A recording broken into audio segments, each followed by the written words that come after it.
میراث.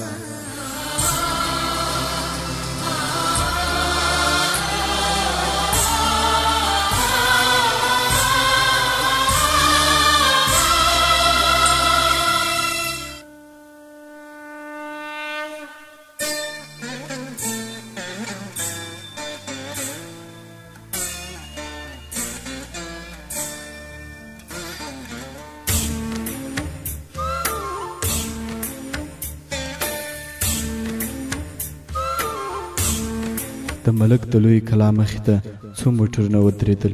موټر ټول په خاورو ککړ وو، زیات ګردونه پرې پراته وو. داسې برېښې ده چې له اوږده مزله وروسته راستانه شوي دي.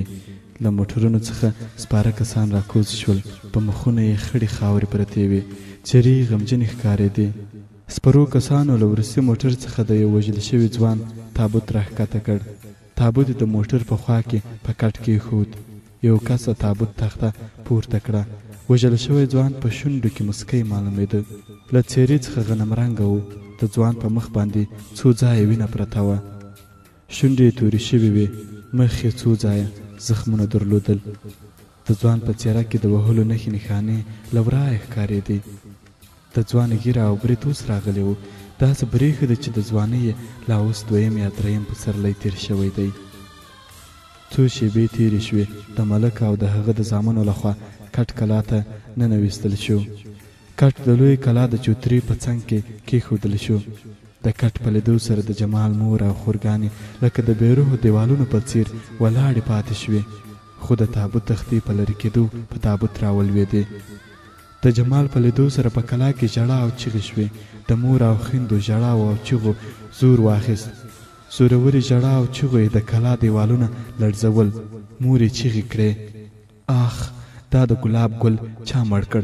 خدای هم غبرګ زامن مړ کړه.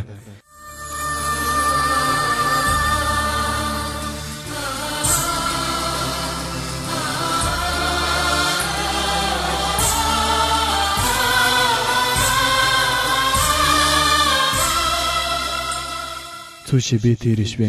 د کلي ښځې هم ډله ډله د خان د کور په طرف روانې وې. د ښځو په راتلو سره به یې مور او خورګانې یو ځل بیا د جمال په سوري سوري بدن ور وغوړېدې. د کلي ښځو به هم ورسره ژړا او ویر پیل کړ. د کور بهر نارینه اخوا دېخوا کېدل. د کور څخه د چیغو او ژړا غږ همداسې راته.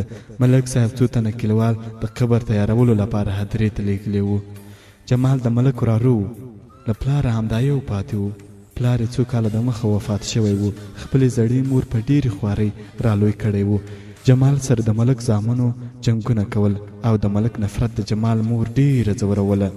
همدا څو میاشتې د مخه یې ورته واده وکړ. مور یې ورته خوشحاله و چې ګوندې لمسی یې پیدا شي، خو په نوې غوړېدلې ګل یې ډېرې ژر خزان راغی او زوی یې ځواني مرګ شو. مازدیګر تېر و او لمر خپلې وروستۍ وړانګې په منډه منډه له غرونو اړولې، خو څو تنه کلیوال په کور ورننوتل. د کلي خلکو د جمال جنازه اوږو ته پورته کړه.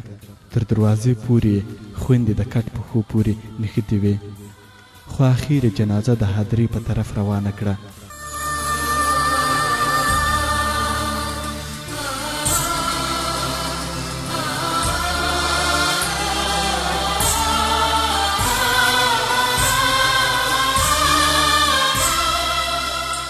ښه شېبه وخت تېر شو.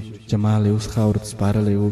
د کلي سپین ږیرې او ځوانان له هدیرې راستانه شول. خلک د جومات مخې ته غلي ناست وو.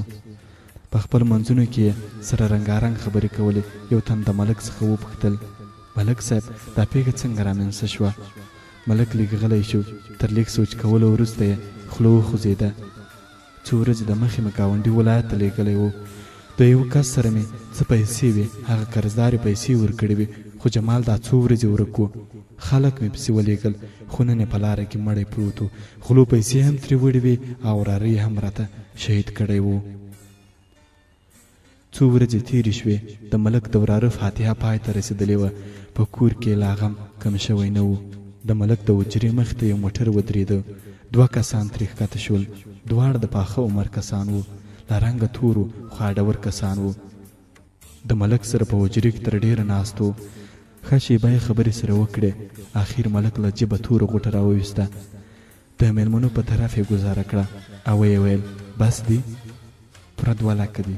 2 لکه. تور هډور سړی لیک غلی شو او یې ویل ملک صاحب ولا په دې خو نه ارزي. په ډېره خوارۍ مو واژو، تا ته یې سلامت جایداد در پاتې شو. ملک صاحب یو بنډل نورې پیسې هم ورګزار کړې او راغلي کسان په بیړه له حجرې ووتل.